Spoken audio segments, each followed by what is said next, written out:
Hello, my name is Francisco Carreño. I'm a coach with Partner ND here in Atlanta, Georgia. We want to talk about a concept that is kind of like elusive, and everybody wants to know what is good for their heart in terms of diet, heart healthy diet. And precisely one of the points of the idea of a diet for your heart is that there's not one single diet, but there's some biological truths or biological fundamentals that apply to heart health. So, of course, institutions like the American Heart Association, the Mayo Clinic, even institute in Europe, defending the power of the Mediterranean diet, or diets like the DASH diet that was designed and applied for blood pressure issues.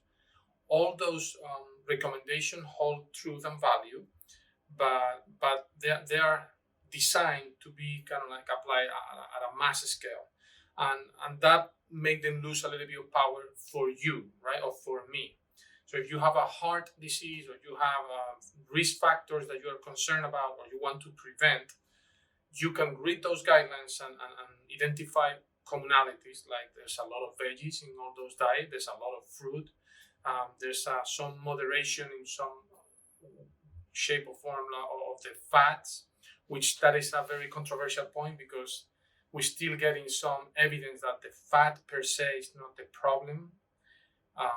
There's a famous study published in JAMA, one of the most prestigious medical journals, where they studied people that already had a heart attack, and they tracked back their lab results and trying to see what the criteria was in terms of cholesterol levels, and they find out that 75% of people that had a heart attack has a normal level of cholesterol within the range that nobody would have said anything.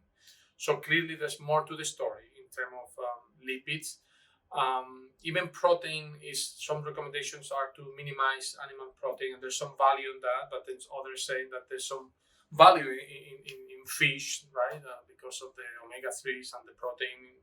So it's a little bit confusing, but there's one common denominator when we talk about a heart healthy diet, and it is to fight the common elements in many of the other cardiometabolic diseases, which is inflammation. Low grade chronic inflammation is behind the development of many diseases and syndromes like metabolic syndrome, insulin resistant, blood pressure, coronary artery disease. So, a heart healthy diet will be a diet focused on tackling inflammation.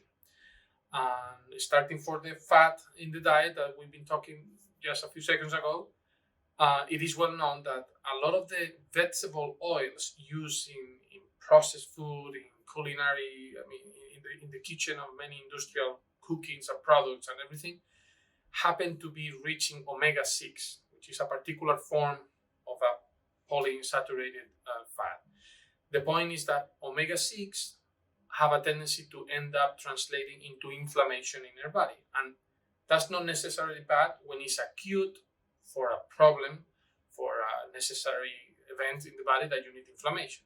The problem is that the counterbalance, the anti-inflammatory fat, will be the omega-3s, the famous omega-3s, that mainly they're finding in fish oil or in some omega-3s coming from seaweed for the plant-based eaters. The key is that the ratio in our current diet is extremely high. I mean, some authors talk about 20 times more omega-6 inflammatory to anti-inflammatory.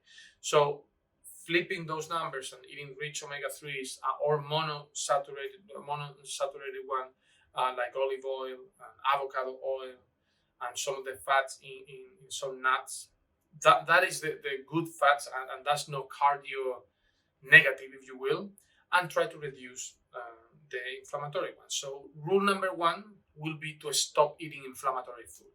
And that is a simple Google search. It will give you plenty of idea. Of course, processed food, this omega-6, these excessive vegetable oils, fried food. Some people that are especially sensitive on gluten tend to have an inflammatory response. Some people that are very sensitive to dairy have an inflammatory response. So it's not that dairy is negative for heart, it's that if it provokes inflammation, it's negative for heart. Another rule would be, of course, non-starchy vegetable and low glycemic fruit. So fruit and veggies, of course, but you can go and say non-starchy, even better. And then you limit your starches. In all the institution recommends some whole grains or even quinoa fits here that is very popular, buckwheat. Some people that are the plant eaters, they like some legumes that will be part of the starches.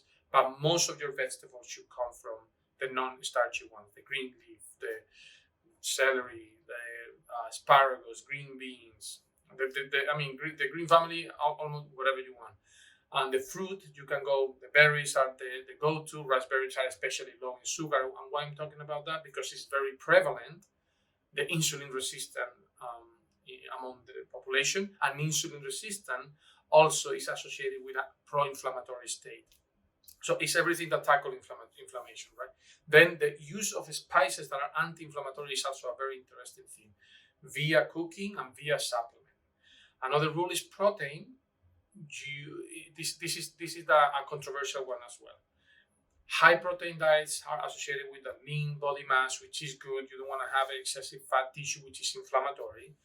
But there's also some evidence that sometimes it's good to reduce animal protein and increase vegetable proteins and kind of like dance through the year with that.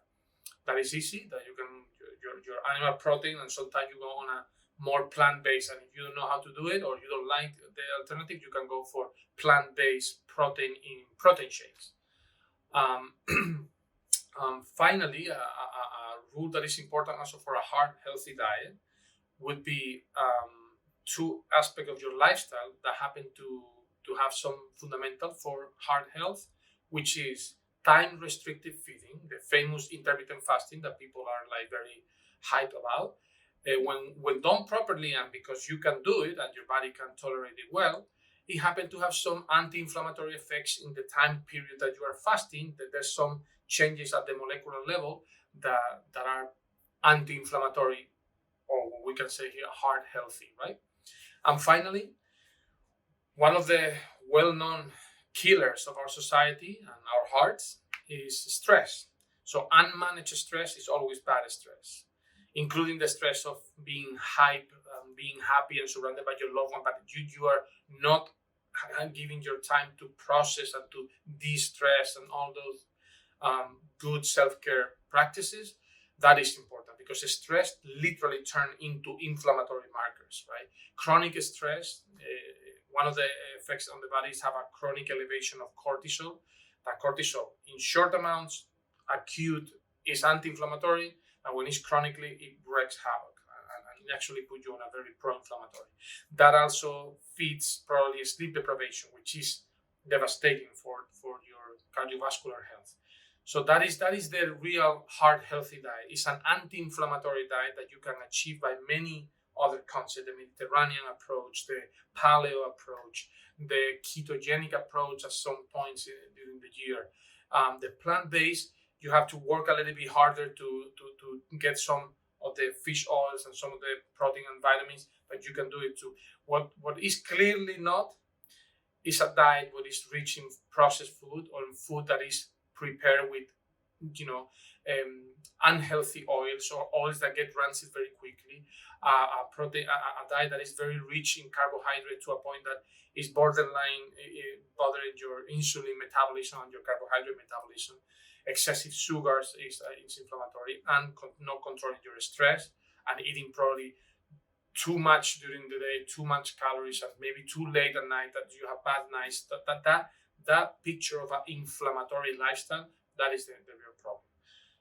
I hope that this brings a little bit of light. It's not easy. It's not like do this, do that, but at least you get the idea that a heart healthy diet is an anti-inflammatory diet. Thank you for your attention, and we'll see you in the next video.